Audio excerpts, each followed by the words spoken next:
草帽一伙只有4人会武装色，怎么打赢人均神级果实的黑团？其实草帽团有3人的战力被严重低估，有人天赋不输自家船长路飞，有人攻击力能比肩大将黄猿，还有人能开发出堪比天王的力量。第一位是船将弗兰奇，他在草帽团的工作室负责修船，外加搞一些活跃气氛的机甲战士，赏金也才3亿9400万贝里。其实从弗兰奇能打败飞6包佐佐木看，他的战斗力至今没有完全发挥出来，在蛋糕岛只用一拳就能击溃中将雷德王，而且弗兰奇还能释放黄猿一样的镭射光线，面对4皇大妈本人都没有丝毫畏惧。最重要的是他还看过冥王的设计图纸，一旦把里面的武器用在自己身上，弗兰奇的实力绝对不会比旱灾杰克差。第二位是赏金1000贝利的乔巴，他绝对是全海贼王性价比最高的人，不仅能当船医治病，还能充当紧急备用粮。别看他吃了最垃圾的人果实，却能靠着一颗蓝波球弄出9种战斗形态。就这果实开发天赋一点不输船长路飞，乔巴还掌握了比觉醒罕见的果实暴能，变成一个巨大怪物对战4皇大妈。即便是一灾奎因和佩罗斯佩罗联手，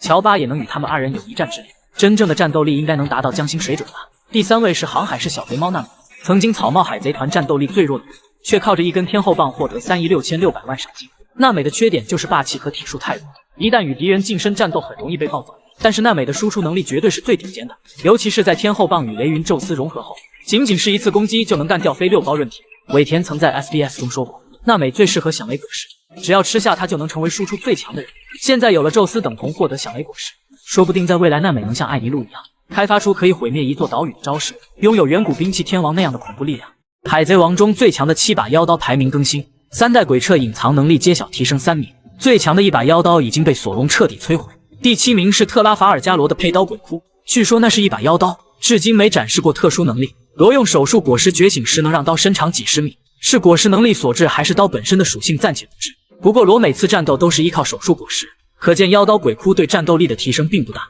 第6名是和之国登场的2代鬼彻，他的品阶属于大快刀21弓，由天狗山飞彻的祖先打造，也就是光月一族。不过2代鬼彻至今没有用于战斗，他的主人是谁以及有什么能力都还未知。鬼彻系列的妖刀都很强，期待他能再度登场。第5名是索隆手中的妖刀炎魔，他也属于大快刀21弓，能释放主人的武装色霸气。光月玉田是炎魔的上一位主人，曾用他砍伤过凯多的父母。炎魔让索隆的战斗力提升一个档次，也得到过凯多的认可。如果索隆能将炎魔打造成黑刀，排名绝对能进入前3。第4名是宇智溪流的佩刀雷雨，有海米推测雷雨是吃了恶魔果实的刀，每次砍中敌人之后，刀身都会流出雨水冲洗血液。溪流之所以有嗜杀的本性，很可能是被雷雨反噬所致。尾田在公布溪流的生命卡资料集时，还特意强调雷雨是一把不同凡响的刀，期待溪流对战索隆时能展现他更多的能力。第3名是索隆品阶最低的刀3代鬼彻，据说他的身体内居住着一个恶魔，会反噬使用者的内心，致使妖刀的主人丧命。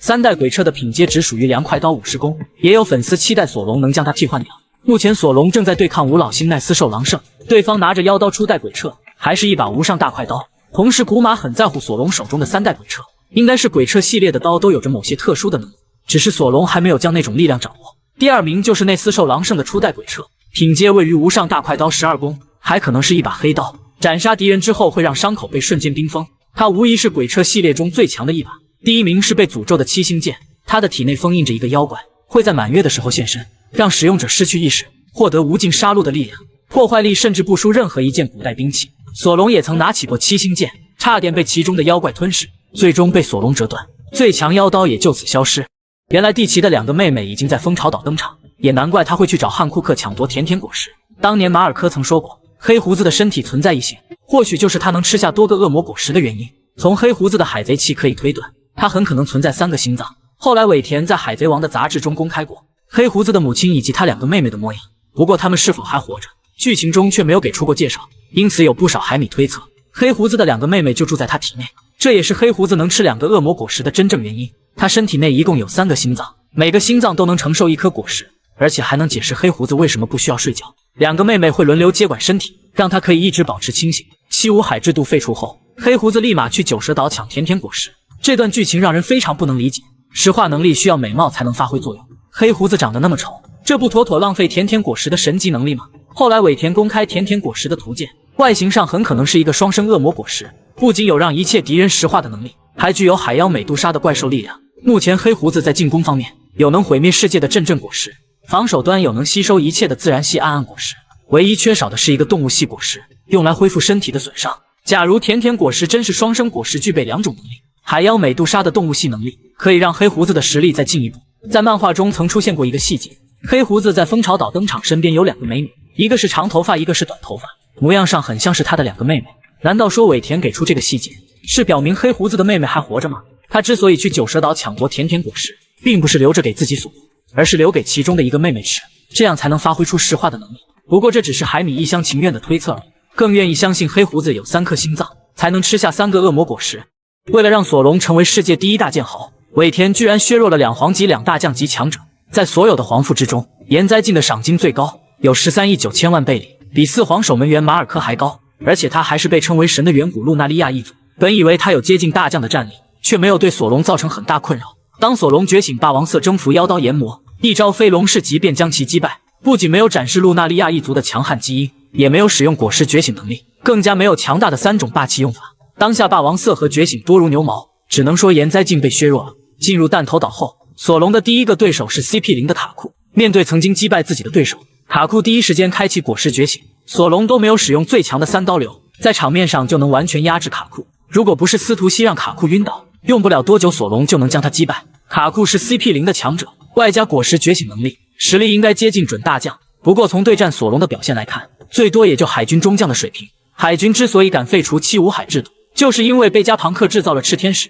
CP0 的陆奇也曾表示过，他们的战斗力一点不输本体。炽天使鹰眼在九蛇岛对战黑胡子，单从场面上看一点不落下风。黑胡子也是一脸惊恐的表情，甚至还使用暗暗果实进行战斗。可见陆奇说炽天使有本体实力的话一点也不错。不过 S 鹰眼在对战索隆的时候，整体战斗力明显弱了一个档次，从头至尾都没有展示出优势，更加没有表现出堪比剑豪鹰眼的实力。成为 CP0 的陆奇与萨博有过战斗，战斗力很接近，没有分出胜负。外加陆奇能轻松秒杀老蔡雷欧，一度被认定有海军大将的实力。开启果实觉醒对战武当路飞，虽然被全程压制，也算有一战之力。后来与索隆对战，前期的表现还不错，场面上占据一定优势，最终却被索隆一招3刀流击败，动物系的恢复能力也没展示出来，整体实力比对战路飞时明显弱了一个档次。吴老星在弹头岛登场后，从表现上看都有4皇级别，不仅拥有果实觉醒和霸王色，还有堪称不死的超级再生。内斯受狼圣手持最强妖刀初代鬼彻，轻松干掉和平主义者，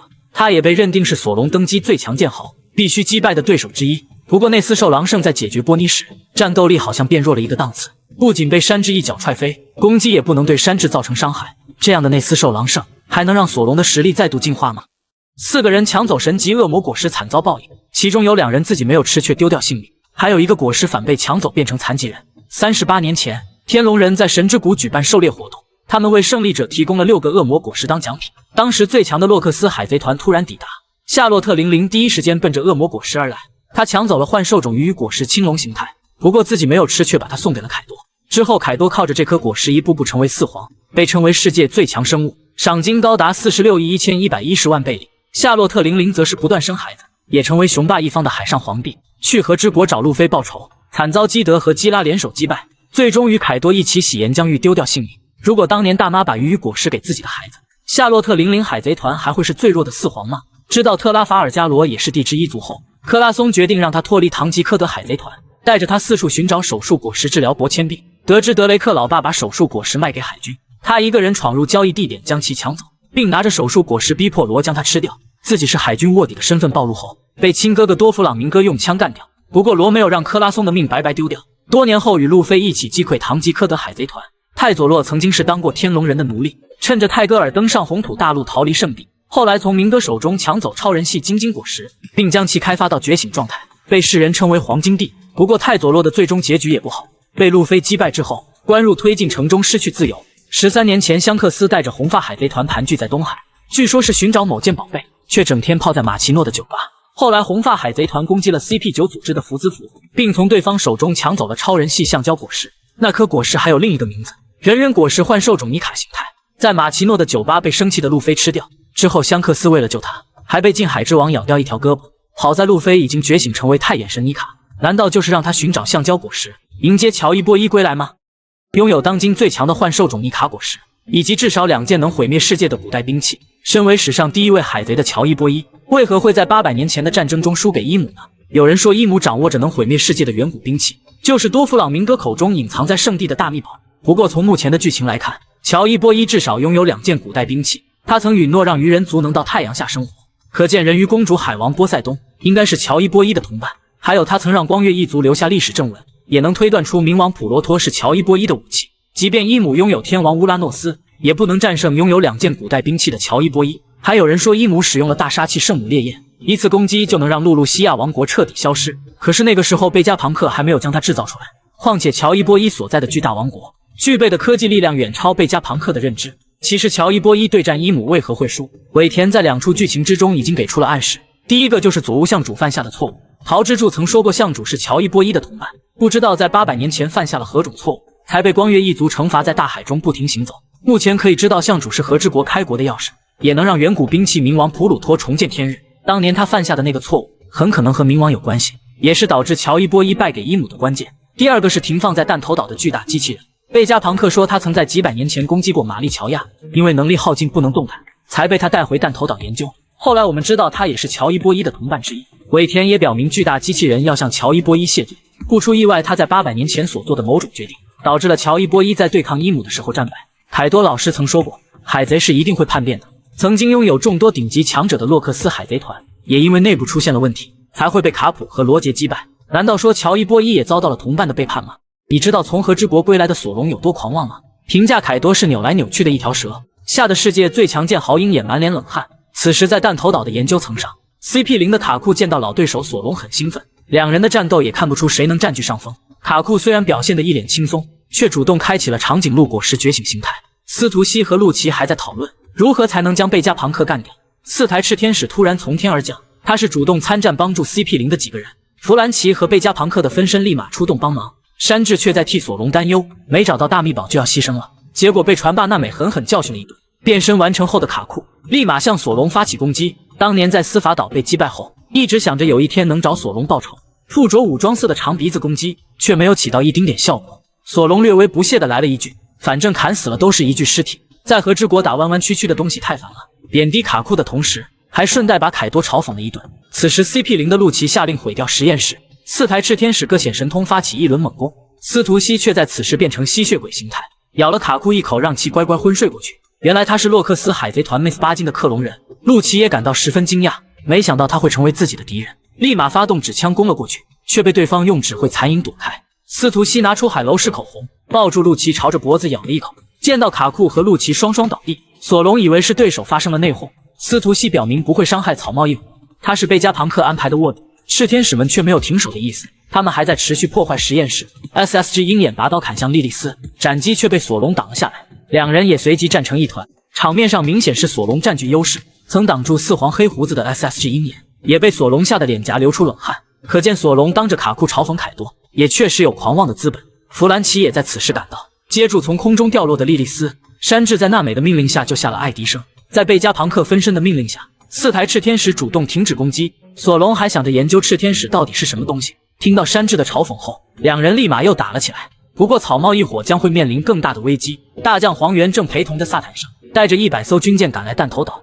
当年罗杰从拉夫德鲁回来后，到底对小时候的香克斯说了什么呢？才让一个14岁的孩子哭得稀里哗啦。从香克斯这些年奇怪的行为也能找到线索。在罗格镇送别自己船长后，香克斯立马开始组建海贼团，13年前已经成为大海贼，赏金高达10亿4千万贝利。之后一直盘踞在东海的风车村，据说是在寻找某件宝贝，却整天带着手下混迹酒吧，更像是在泡妞老板娘马奇诺。后来红发海贼团攻击了福兹福，从对方手中抢走了橡胶果实。10几年后，福兹福却表示当时自己也不知道那颗果实的名字，可是红发海贼团的垃圾录却明确说出来那就是橡胶果实。吴老星曾说过，已经从恶魔果实图鉴中抹除了橡胶果实的存在，红发海贼团的人为何会知道他的名字呢？见到路飞将传说中的橡胶果实吃掉后，香克斯把罗杰的草帽送给他，还激励他成为一名大海贼，自己则带着红发海贼团开始到处维持世界局势的稳定。得知艾斯去抓捕黑胡子，主动去找白胡子召回艾斯。顶上战争开始前，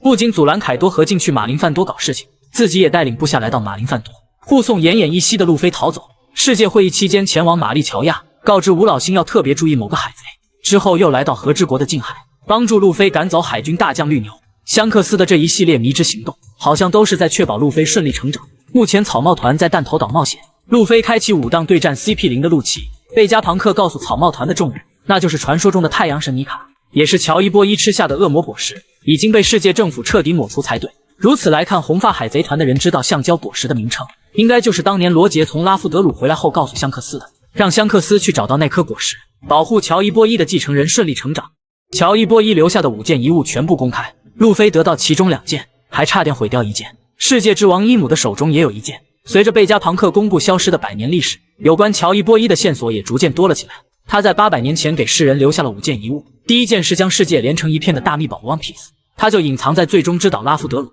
目前只有罗杰海贼团的人知道那是什么。罗杰得到大秘宝后说那只是个笑话，可见 One Piece 并不是海贼期盼的金银财宝。草帽一伙会是下一个抵达拉夫德鲁的海贼团，路飞也会得到将世界连成一片的大秘宝。第2件就是被冰封在圣地的巨大草帽。在玛丽乔亚的密室之中，伊姆冰封着一顶巨大的草帽，那就是乔伊波伊曾经佩戴的帽子。从外形上看与罗杰当年留下的草帽一模一样，但是伊姆为何将它收藏起来暂且还不清楚。第3件就是拥有2个名字的橡胶果实，另一个名字是人人果实幻兽种尼卡形态。从贝加庞克口中可以确定，乔伊波伊可以伸长身体战斗，不出意外就是吃了超人系橡胶果实。也难怪在路飞吃下橡胶果实之后，香克斯会把罗杰的草帽托付给一个小孩子。路飞没有浪费乔伊波伊留下的橡胶果实，在鬼岛对战凯多的时候觉醒幻兽种尼卡形态，将来也会以太阳神的身份拯救这个世界。第4件遗物是停靠在渔人岛的诺亚方舟。乔伊波伊曾在渔人岛留下一片谢罪文，因为他没能履行将渔人们带到太阳下生活的诺言，还留下了一艘巨大的诺亚方舟。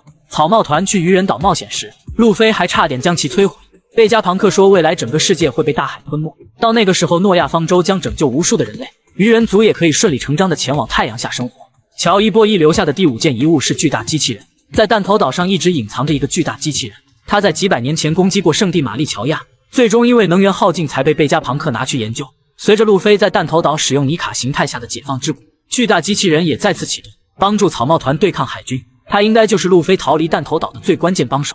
伊姆下达5次抹杀令全部失败，却导致2人丢掉性命，一人无意中救了卡普。当年罗杰在罗格镇被公开处刑后，伊姆却下令将他的后代一并抹杀。海军满世界寻找陆九的下落，也没能阻止艾斯的诞生。不过艾斯没能像罗杰一样成为海贼王，为了给同伴萨奇报仇，被黑胡子击败送给海军，最终在马林范多被公开处刑，用身体抵挡赤犬的岩浆拳头，救下路飞自己丢掉性命。为了掩盖消失的100年历史，伊姆曾下令抹杀奥哈拉的所有学者。海军让身为中将的赤犬和亲自率领屠魔令，宁可炸掉平民避难船，也要确保抹除奥哈拉的学者。亲自布满赤犬的绝对正义，私下放走了年幼的尼可罗宾。即便海军给出7900万的悬赏令，认定他就是恶魔之子，还是让罗宾活了下来，成为草帽一伙的成员。后来在鬼岛大决战的时候 ，CP0 抓捕罗宾再次失败，希望罗宾在弹头岛事件能从吴老星的手中安全逃走。多弗朗明哥绝对是伊姆大人的眼中刺，他原本也是一名天龙人，还掌握圣地玛丽乔亚的大秘宝，在当期五海的时候，经常与世界政府的高层做交易，手中一定掌握着伊姆很多不可告人的秘密。被路飞在德雷斯罗萨击败后，明哥被关入海底大监狱，伊姆就曾下令将其抹除，不过有麦哲伦看守没能成功。当下麦哲伦整天守在明哥身边，想要暗杀他基本不可能。莫利亚是最弱的一名七武海，居然能让伊姆亲自下令抹杀他。顶上战争完结之后，明哥接到高层命令除掉莫利亚，不过被他在和平主义者的围攻下逃走。后来莫利亚去蜂巢岛找阿布，被溪流偷袭后关入牢房。卡普对战黑胡子海贼团时，佩罗娜偷偷将莫利亚救走，而且卡普被击败后下落不明，很可能是被莫利亚带走了。贝加庞克一直在偷偷研究消失的100年历史。伊姆得知后让 CPU 的陆奇出动，前往弹头岛将其抹杀。结果陆奇被路飞击败，没有完成任务，但是贝加庞克却被黄猿和撒坦圣的攻击干掉。不过让伊姆更头疼的是，贝加庞克死后公开了世界真相。山治及时登场，一脚踹翻奈斯兽狼圣。乌索普挑战萨坦圣保护同伴罗宾。贝加庞克公开整个世界会沉入大海。海贼王漫画1113话第一波情报更新，弹头岛篇章即将进入最高潮的部分。剧情紧接上一话，马兹圣来到广播电话从所在的房间，那里并没有出现实力强悍的人，而是存放着贝加庞克的脑袋。他被存放在一个巨大器皿中，这一幕让马兹圣感到十分震惊。看到播放电话虫的那一刻，马兹圣没有丝毫犹豫将它摧毁。不过他只是毁掉了假的电话虫，真正的电话虫依旧没有出现。不得不佩服贝加庞克的智商，居然能把吴老星耍得团团转。画面切换到世界各地，他们都在等着贝加庞克的信息。倒计时终于结束，这个世界的最终真相即将揭晓。吴老星也感到非常疑惑，他们也不知道贝加庞克会说什么。此时山治来到波妮和弗兰奇的位置，朝着古马内斯兽狼圣踹了一脚，暂时保住了波妮的安危。本以为索隆会来对抗奈斯兽狼圣，没想到是山治的见闻色更强，感受到了美女波妮有危险。另一边，萨坦圣也来带屋顶，与娜美等人爆发了战斗。萨坦圣表明自己的目标就是在弹头岛将罗宾抹除。乌索普的表现非常英勇，他和娜美一起挡住萨坦圣的攻击。从罗宾的回忆我们可以知道，毁灭奥哈拉时萨坦圣也在场。画面切回到播放电话虫，贝加庞克正在向世界谢罪，他表明自己犯下了不可饶恕的罪行，所以会在弹头岛丧命，在自己死掉的那一刻，会将世界的真相公布于众。本话的结尾处，贝加庞克说道，整个世界都会沉入大海，没有提到800年前的往事，多多少少有点让人失望。与此同时，草帽团的处境依旧很危险，尤其是罗宾的性命安全。索隆和慎平会及时出现击退萨坦圣吗？有实力秒杀幻兽种果实觉醒者，自信能取下海上皇帝的脑袋。黄猿说绿牛可以击败世界最强男人。赤犬击败青雉当上海军元帅之后，通过世界征兵招募到藤虎和绿牛当大将。多弗朗明哥曾说他们都是强悍的怪物。藤虎在德雷斯罗萨展现过实力，能轻松将当时的索隆打到嘴角流血，还能从外太空召唤巨大陨石，摧毁一座岛屿也不在话下。直到世界会议开始后，绿牛才在玛丽乔亚登场。赤犬命令他将藤虎赶出圣地，是认为绿牛比藤虎更强一些。不过绿牛没有听赤犬的话，还主动请藤虎吃了一碗面。当藤虎提议打一架的时候，绿牛立马表示认怂，不敢应战，只能说在绿牛看来并没有信心击败藤虎。后来两人在玛丽乔亚对战革命军的队长们，藤虎被卡拉斯打伤脑袋，绿牛则被茉莉贯穿手掌。路飞击败最强生物凯多的一周后，绿牛奉命来到和之国处理百兽海贼团，对战赏金超10亿的奎因和镜，全程碾压将2位大看板击败。大和是幻兽种果实觉醒者，还拥有非常强悍的霸王色霸气，一棒子打在绿牛的脑袋上，却没有造成实质性的伤害，最终被绿牛瞬间控制不能动弹。自认打不过绿牛，要请路飞帮忙。从绿牛进入和之国开始，草帽团的人就一直在关注他。路飞和索隆几个人表现得很轻松，明显是没把绿牛当回事。得知绿牛要对路飞下手，香克斯在和之国近海释放霸王色，身体遭到麻痹，吓得仓皇而逃。从此绿牛被认为是最弱大将。离开和之国后，绿牛去抓捕白二世，还有洛克斯的残党巴金，两人联手也没能挡住绿牛。白胡子二世被击败，关入海底监狱。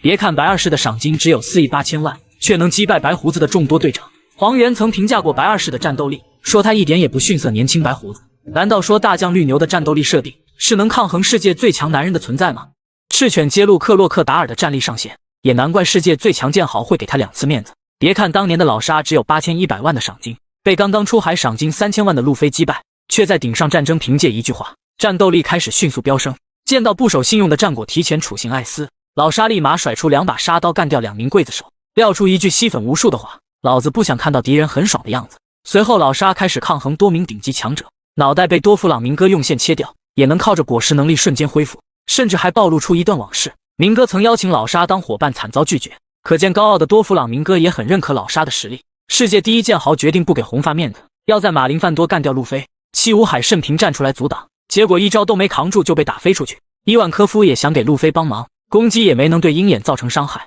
达兹波尼斯也站了出来，同样是没能挡住无上大快刀的斩击，最终还是靠克洛克达尔出手，让鹰眼不得不放弃追杀路飞。在顶上战争还有一个细节，老沙劈开赤犬的身体救路飞，随后赤犬就露出一脸惊恐的表情，身体久久不能用岩浆恢复，可见赤犬知道老沙的战力上限，有他出手再杀路飞就很困难了。在剧场版狂热行动中，我们知道老沙曾与巴雷特有过交手，据说那场战斗两人都拿出了全力，最终也没能分出谁更强一些。要知道巴雷特能匹敌冥王雷利，难道说老沙也能与雷利一战吗？现在来看，他去挑战世界最强男人，也还是有一定的资格。七武海制度被废除后，老沙主动打电话找鹰眼合作，世界第一剑豪也是很给面子，答应老沙一起创建十字工会，随后帮助巴基成为4皇，老沙的赏金也涨到19亿6500万贝利。如此来看，克洛克达尔的整体实力能达到准大将级别吗？他是赏金只有3亿4千万的王下七武海，却掌握着世界之王伊姆的把柄。感应刚2位海军大将玩弄当上元帅的赤犬，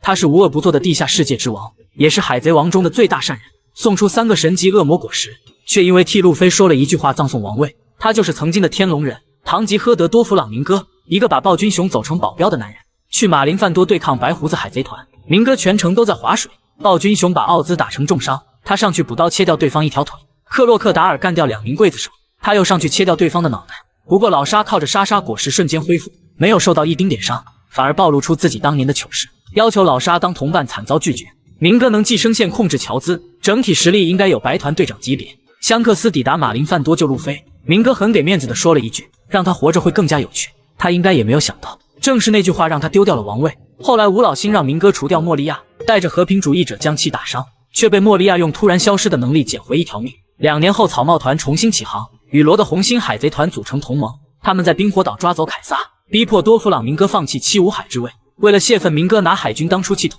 把斯摩格按在地上摩擦。命悬一线之际，大将青雉出现，将明哥瞬间冰封，救下老同事。不过明哥并没有害怕青雉，很装逼的说现在不想与之战斗。拉开一段距离之后，还不忘用黑胡子的事情调侃青雉。回到德雷斯罗萨，明哥拿出烧烧果实，引诱路飞去竞技场，自己则和大将藤虎一起去抓捕曾经的小弟特拉法尔加罗。听到藤虎要废除七武海制度，明哥立马一脚踹了过去，甚至还扬言将藤虎和陆罗联盟全部消灭在德雷斯罗萨。明哥拥有果实觉醒和霸王色霸气，确实有底气硬刚海军大将。当年明哥收留小时的罗，是让他吃手术果实做不老手术。万万没想到多年后，罗会用那个神级果实来对付自己。不过罗的实力还弱了一些，战斗处于劣势，被砍掉一条胳膊。没想到还是中了路飞和罗的算计，心脏被伽马刀击中，差点丧命。拖着重伤的身体对战路飞，霸王色霸气碰撞也没有劣势。面对开启橡胶果实4档的路飞，明哥也只能被动挨打。当使用线果实觉醒能力后，4档路飞已经完全不是对手。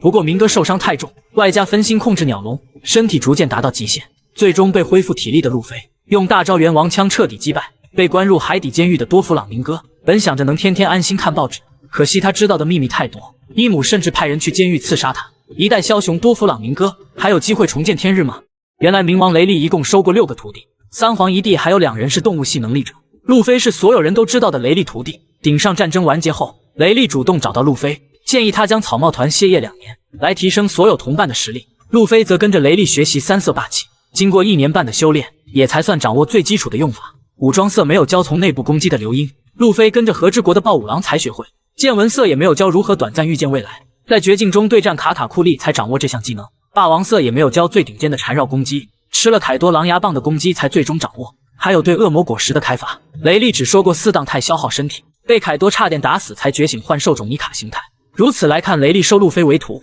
更像是一位假老师。香克斯和巴基从小在罗杰船上当实习生，虽然没有拜雷利为师，也没少跟着他学习本领。巴基虽然没学到真功夫，靠着霸王色运气成为4皇之一。香克斯是一名剑士，从罗杰和雷利那学习了不少剑术，才能在剑术上匹敌世界最强剑豪鹰眼。至于对3种霸气的修炼，也应该有雷利的指导。白胡子在马林范多丧命后，香克斯应该算是最强4皇了吧。雷利在香波地群岛隐居时，还收过3位女徒弟，就是汉库克3姐妹。她们本是天龙人的奴隶，趁着泰格闯入圣地马林范多逃走之后，一直隐藏在香波地群岛，接受雷利和夏奇的训练。18岁的时候，汉库克回到女儿国，靠着强悍的实力当上国王，第一次出海就获得8000万的赏金，被世人称为女帝。因为战斗力太过强悍，汉库克被邀请成为王下七武海，甚至连战国都强调过他的战斗力很强。汉库克还有2个妹妹，都是蛇果实的能力者，虽然没有展示过人兽形态，也没有使用过觉醒能力，但是他们对武装色霸气的修炼很强。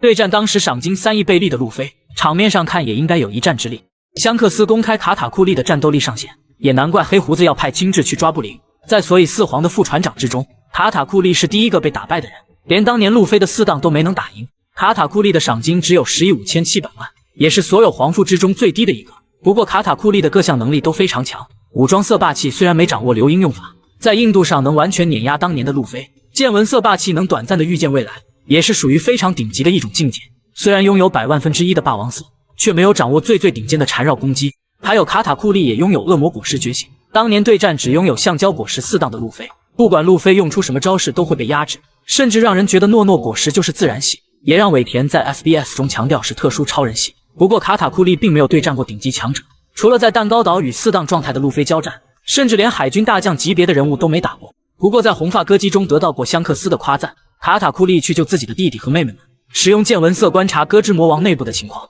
并告诉香克斯应该里应外合一起攻击。香克斯调侃说，不只有你能预见未来，也是认可他的见闻色等级非常高，同时还强调卡塔库利能参与这场战斗，真是帮了红发海贼团一个很大的忙。很显然是认可卡塔库利的实力很强。黑胡子要抓布林回来解读古代文字，特意派遣狙击手范奥卡和大将青雉。当时大妈带着半个海贼团去和之国，只有卡塔库利和克利加留守蛋糕岛。黑胡子之所以让大将青雉亲自出动，也是非常认可卡塔库利的实力很强，只有大将级别的青雉出马才能搞定。难道说卡塔库利真的有大将级实力，只是太早遇到路飞了才被击败的吗？